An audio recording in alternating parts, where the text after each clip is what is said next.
precisamente seguimos hablando del coronavirus, pero desde otro ángulo, porque mire, vemos noticias sobre este brote en los medios de comunicación, en las redes sociales y en nuestro entorno laboral y familiar. Y mientras los casos a nivel mundial van en aumento, también aumenta la ansiedad y la preocupación en la población, esto según la Asociación Americana de Psiquiatría. Ya lo hemos visto con la cancelación de importantes eventos por miedo a contagio y propagación y el tambaleo de las bolsas de valores mundialmente ante la incertidumbre económica que la propagación del virus ha creado.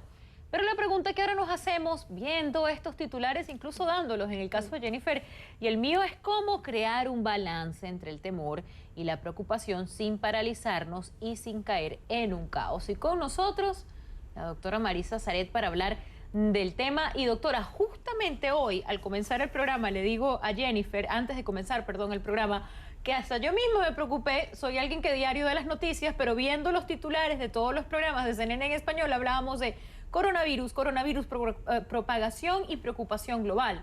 Y uno debería estar un poco inmune, entre comillas. Es curioso, y antes de que nos diga por qué es miedo, es curioso, doctora, porque realmente en nuestro entorno cercano no hay, en Latinoamérica no hay casos, al menos confirmados por CNN.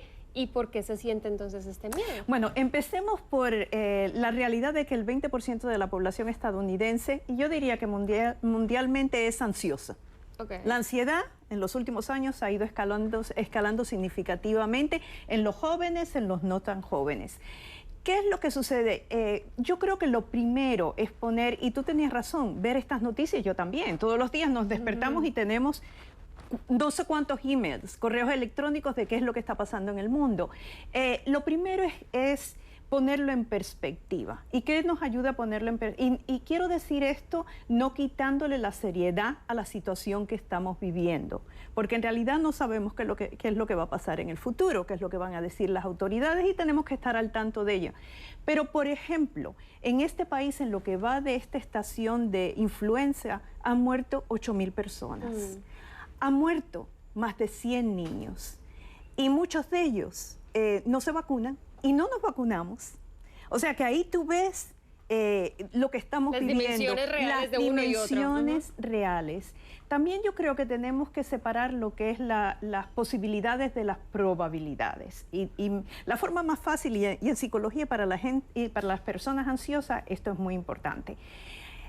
Tengo la posibilidad de montarme en un avión y tener un accidente y morirme.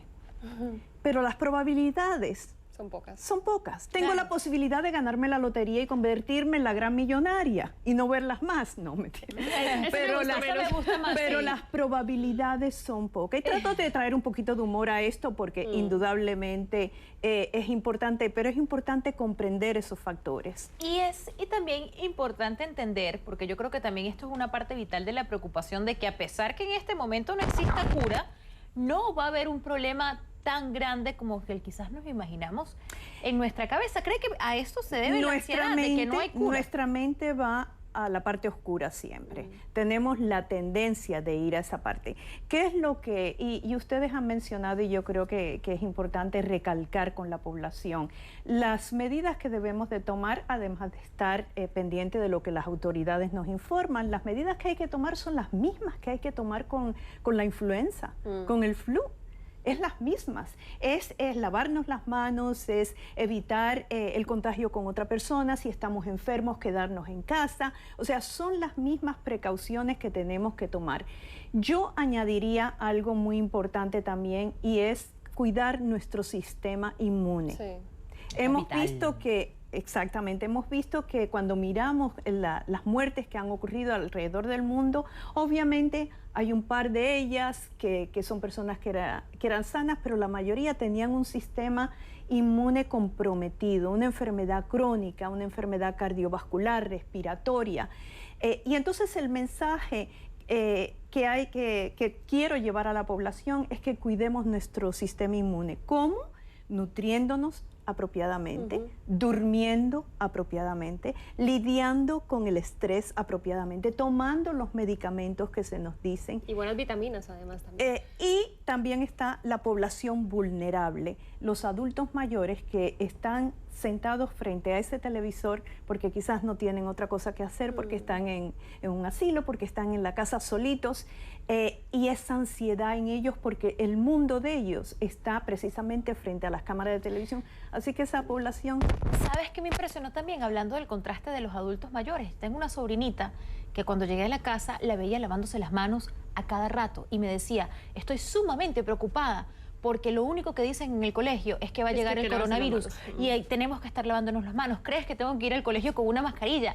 Y me dio tanta cosita que me tuve que sentar con ella y decirle, no tienes que salir. Evitar un poco la paranoia. Claro. Doctora, hablando ya de las personas que realmente están en un contacto directo con esta enfermedad y que están, por ejemplo, en cuarentena, eso debe ser más tremendo de lidiar. Bueno, hay una palabra en inglés que es el cabin fever. O sea, que es esa desesperación que te da.